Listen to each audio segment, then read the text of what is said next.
नमस्कार। आज हम अध्याय 2 से शुरुआत करने जा रहे हैं। कल हमने कक्षा 6 का पहला अध्याय पढ़ा था, राजस्थान एक परिचय। तो आज हम दूसरा अध्याय पढ़ने जा रहे हैं, राजस्थान का इतिहास। कक्षा 6 के हम आरबीएससी की जो बुकें हैं उनका अध्ययन कर रहे हैं। तो कल हमने पहला अध्याय पढ़ा था, राजस्थान एक परिचय, यानी राजस्थान के बारे में। उसमें बताया गया था कि राजस्थान भारत के किस भाग में स्थित है और कितना प्रतिशत है, और उसमें संभाग और जिलों की बात भी की गई थी, और रेड क्लिफ रेखा के बारे में बताया गया था। पड़ोसी राज्य कौन कौन से हैं इसके बारे में बताया गया था। तो आज दूसरा अध्याय है राजस्थान का इतिहास। तो चलिए शुरू करते हैं। चित्तौड़गढ़ जिले के छोटे से गांव बाटोली का छात्र रमेश दीवार पर लगे राजस्थान के मानचित्र को ध्यान से देख रहा था। उसने अपने शिक्षक से प्रश्न किया, सर, हमारे राज्य का नाम राजस्थान है, तो हमारे क्षेत्र को मेवाड़ क्यों कहते हैं? मेरे मामा जोधपुर रहते हैं, पर वो कहते हैं कि हम मारवाड़ में रहते हैं, ऐसा क्यों? शिक्षक ने कहा, रमेश, ये मेवाड़ मारवाड़ हमारे क्षेत्र के प्राचीन नाम है। राजस्थान जो आज हमें दिखाई देता है, पुराने समय में ऐसी राजनीतिक इकाई नहीं थी। प्राचीन काल में राजस्थान विभिन्न जनपदों एवं अंचलों में विभक्त था। ये जनपद एवं अंचल भौगोलिक स्थान अथवा वहाँ रहने वाली जाति के नाम से जाने जाते थे, जैसे जांगल, मरु, अर्जुनायन, सीवी, मेवात, हड़ौती आदि। अब देखो इसमें क्या बताया गया है। यानी मौर्य काल था ना, मौर्य काल में जिले को क्या कहा जाता था? तो जिले को जनपद कहा जाता था। पहले क्या कहा जाता था? ये देखो इसने क्या बोला है, प्राचीन काल में राजस्थान विभिन्न जनपदों एवं अंचलों में विभक्त था। क्या कहा है कि राजस्थान विभिन्न जनपदों एवं अंचलों में विभक्त था, यानी ये जिलों में बंटा हुआ था। अब जो स्वरूप है वो है जिलों के रूप में। पहले क्या कहा जाता था? जनपद कहा जाता था। जैसे उत्तर प्रदेश में अब भी उनको जनपद कहा जाता है, जिलों को। यही व्यवस्था वहाँ पर प्रचलित है। चलिए आगे देखते हैं। ये देखो इसने कैसे दर्शाया है। ये यहाँ पर जंगल प्रदेश, ये यानी अब यहाँ पर कौन कौन से ज़िले हैं? अब यहाँ पर हैं बीकानेर, हनुमानगढ़, गंगानगर और चूरू, ये वाला क्षेत्र है। और ये मरुकांतर यानी इधर जैसलमेर वाली साइड है। और इधर देखो ये सुरसेन, इधर ये आ गया, धौलपुर करौली वाली साइड आ गई। ये देखो ये महाकाव्यकालीन राजस्थान है, इसने मानचित्र के माध्यम से दर्शाया है। फिर देखिए आगे। प्राचीन काल में आर्यों ने छोटी छोटी बस्तियों को मिलाकर अपने अपने राज्य या जनपदों का निर्माण आरंभ किया। महाभारत एवं संहिता ग्रंथों में राजस्थान के कई जनपदों का उल्लेख मिलता है। प्राचीन काल में आर्यों ने छोटी छोटी बस्तियों को मिलाकर अपने अपने राज्य या जनपदों का निर्माण आरंभ किया। किसने किया था आरंभ? आर्यों ने। महाभारत एवं संहिता ग्रंथों में राजस्थान के कई जनपदों का उल्लेख मिलता है। कौन से जो ग्रंथ हैं उनमें राजस्थान के जनपदों का उल्लेख मिलता है? वो है महाभारत संहिता एवं संहिता ग्रंथ है। ठीक है। फिर देखिए पहला है मरु। ऋग्वेद सहित हमारे पौराणिक ग्रंथों, रामायण, चरक संहिता, महाभारत एवं बृहद संहिता में मरु प्रदेश का वर्णन आता है। मरु प्रदेश आर्यों का प्रारंभिक जनतंत्र था, जिसमें वर्तमान के बीकानेर, नागौर, चूरू, गंगानगर, जैसलमेर एवं बाड़मेर के कुछ भाग सम्मिलित थे। कालांतर में इस क्षेत्र में कुछ विस्तार के साथ कुरु, मदर तथा जांगल नामक जनपदों का निर्माण हुआ। यानी मरु प्रदेश में देखो क्या है, मरु प्रदेश आर्यों का प्रारंभिक जनतंत्र था, जिसमें वर्तमान के कौन कौन से जिले हैं? बीकानेर, नागौर, चूरू, गंगानगर, जैसलमेर एवं बाड़मेर के कुछ भाग सम्मिलित थे। वर्तमान में नागौर से कौन सा अलग हुआ है? डिडवाना कुचामन अलग हुआ है। बाड़मेर से बालोतरा अलग हुआ है। इस चीज़ को ध्यान रखना। फिर देखिए जांगल। इस जनपद में वर्तमान बीकानेर, नागौर एवं जोधपुर का कुछ भाग आता था। इसकी राजधानी अहि छत्रपुर थी। यह क्वेश्चन बार बार आया है। इसकी राजधानी कौन सी थी? अहि छत्रपुर थी, जिसका समय वर्तमान नागौर से प्रतीत होता है। पौराणिक आख्यानों के अनुसार यादव वंश के बलराम एवं श्री कृष्ण द्वारिका जाते समय इसी क्षेत्र से गुजरे थे। यानी ये पौराणिक कथाओं के अनुसार इसने बोला है कि बलराम एवं श्री कृष्ण द्वारिका जाते समय इसी क्षेत्र से गुजरे थे। अब कई बार पेपर में पूछ लिया जाता है जंगल प्रदेश के बारे में, जंगल प्रदेश के बारे में पूछ लिया जाता है। फिर आ गया मत्स्य। इस जनपद का उल्लेख ऋग्वेद में मिलता है। महाभारत में मत्स्य जनपद की राजधानी विराटनगर विराट थी। कौन सी थी महाभारत में मत्स्य जनपद की राजधानी?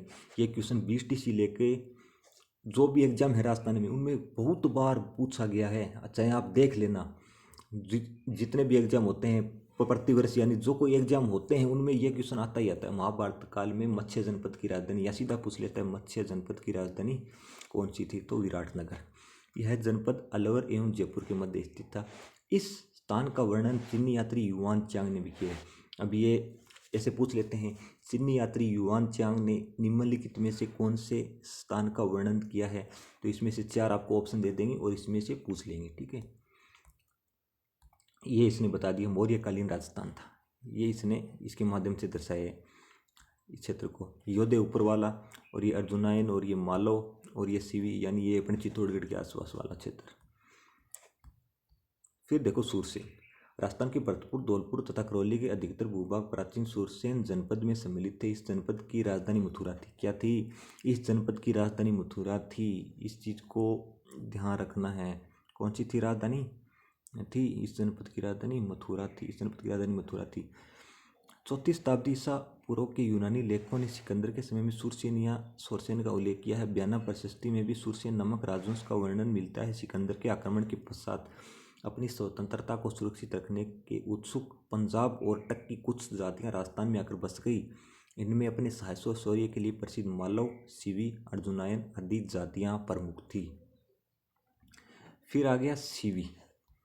सीवी देखो, आधुनिक उदयपुर के पूर्व, पश्चिम तथा उत्तर का संभागीय प्रदेश में सीवी जाति ने आधिपत्य स्थापित किया, इसलिए यह सीवी जनपद के नाम से जाना जाता था। इसकी राजधानी मध्यमिका या माध्यमिका थी, जिसके अवशेष चित्तौड़गढ़ के पास नगरी गांव में मिलते हैं। इस भूभाग को मेदपाट तथा परागवाट कहा जाता था। ये पूछा, यानी प्राचीन नामों में एक टॉपिक लगता है, राजस्थान के जिलों के प्राचीन नाम। तो प्राचीन नाम में ये देखो, मेदपाट तथा परागवाट किसे कहा जाता था? वो चित्तौड़गढ़ के आसपास वाले क्षेत्र को मेदपाट या परागवाट कहा जाता था। फिर आ गया अर्जुनायन। भरतपुर अलवर प्रांत के अर्जुनायन अपनी विजयों के लिए प्रसिद्ध थे। अर्जुनायनों ने मालवों के साथ मिलकर विदेशी क्षत्रपों को परास्त किया था। अर्जुनायन भरतपुर और अलवर प्रांत के अर्जुनायन, ठीक है। फिर आ गया मालव। मालवों की शक्ति का केंद्र जयपुर के निकट नगर था, जो वर्तमान में टोंक जिले में स्थित है। कालांतर में ये अजमेर, टोंक एवं मेवाड़ तक फैल गए। टोंक, प्रतापगढ़ एवं झालावाड़ का क्षेत्र मालव देश के अंतर्गत था। मालवों की दिग्विजय का युग अभिलेख नानसा भीलवाड़ा में लगा है। क्या है? मालवों की दिग्विजय का युग अभिलेख नानसा भीलवाड़ा में लगा है। इस चीज़ को ध्यान रखना। बार बार राजस्थान श्रम कर्मचारी चयन बोर्ड यहाँ से क्वेश्चन पूछता है बार बार, ठीक है। फिर आगे योद्धे। योद्धे के उत्तरी भाग का योद्धे भी एक शक्तिशाली गणतंत्रीय कबीला था। संभवतया योद्धेयों ने ही उत्तरी राजस्थान की कुषाण शक्ति को नष्ट किया। गुप्त काल तक भी ये गणतंत्रीय व्यवस्थाएं अपने आप क्षेत्र में बची रही। ऐसा प्रतीत होता है कि गुप्त सम्राटों ने इन्हें अर्ध आश्रित रूप में बनाए रखा, परंतु 5वीं सदी के बाद की हुण आक्रमणों ने यहाँ की गणतंत्रीय जनपदों की व्यवस्था को समाप्त कर दिया। बृहद संहिता नामक ग्रंथ में इसके पतन की चर्चा है। इसके बाद यह जनपद अन्य नामों और सीमाओं को लेकर सामने आते हैं, जैसे मेवाड़, वागड़, मारवाड़, हाड़ौती, ढूंढाड़ और मेवात। फिर आ गया मेवाड़। प्राचीन सीवी जनपद वाले क्षेत्र को मेवाड़ कहा गया। प्राचीन सीवी जनपद वाले क्षेत्र को मेवाड़ कहा गया। आधुनिक उदयपुर, चित्तौड़गढ़, प्रतापगढ़, उदयपुर से एक जिला अलग हुआ है, वो कौन सा है? सलूम्बर। इस चीज़ को ध्यान रखना। राजसमंद भीलवाड़ा जिले मेवाड़ राज्य के क्षेत्र है। इस क्षेत्र पर 7वीं शताब्दी से आधुनिक राजस्थान के निर्माण तक गुहिल सिसोदिया वंश का राज्य रहा। नागदा, आहड़, कल्याणपुर, चित्तौड़गढ़, कुंभलगढ़, चावंड, उदयपुर आदि समय समय पर इसकी राजधानियाँ रही। यहाँ की बोली मेवाड़ी है। फिर आ गया वागड़। राजस्थान में 2 क्षेत्र वागड़ के नाम से जाने जाते थे, एक डूंगरपुर बांसवाड़ा व दूसरा पिलानी के पास नरहड़, बाजरा, नौर तथा कनाड़ा का क्षेत्र। किंतु अधिकतर दक्षिणी राजस्थान के डूंगरपुर बांसवाड़ा के भूभाग को ही वागड़ या वागड़ कहा गया। इसकी बोली को वागड़ी कहा गया। यानी वागड़ प्रदेश कौन कौन से हैं? इसमें मुख्यतः हैं डूंगरपुर और बांसवाड़ा। इस चीज़ को ध्यान रखना आप। फिर आ गया मारवाड़। प्राचीन मुरु प्रदेश कालांतर में मारवाड़ कहलाया। 7वीं सदी में इसके मंडोर यानी जोधपुर क्षेत्र पर गुर्जर प्रतिहारों ने शासन किया। बाद में इस क्षेत्र पर राठौड़ वंश का आधिपत्य स्थापित हो गया। फिर आ गया हाड़ौती। आधुनिक बूंदी और कोटा का क्षेत्र हाड़ौती कहलाता है। क्या है? आधुनिक बूंदी और कोटा का क्षेत्र हाड़ौती कहलाता है। प्राचीन काल में इस भूभाग पर, ये देखो राजस्थान के विभिन्न अंचल इसने बताया। हाड़ौती प्रदेश, ये कोटा और बूंदी, बारां, झालावाड़ वाला क्षेत्र है। ये मेवाड़ यानी उदयपुर, ये उदयपुर, चित्तौड़गढ़, प्रतापगढ़ वाला क्षेत्र यहाँ आ गया। वागड़ क्षेत्र डूंगरपुर और बांसवाड़ा वाला आ गया। ये यहाँ पर माड यानी जैसलमेर वाला इधर का क्षेत्र आ गया। मारवाड़ ये यहाँ पर आ गया जोधपुर वाला क्षेत्र। ये आ गया ढूंढाड़ जयपुर वाला क्षेत्र। ये मेवात ये ऊपर वाले यहाँ पर अब नए जिले बने हैं। अलवर और ये खेरतल तिजारा और कोटपुतली बहरोड ये यहाँ पर हैं। फिर शेखावाटी चूरू सीकर झुंझुनू। ठीक है।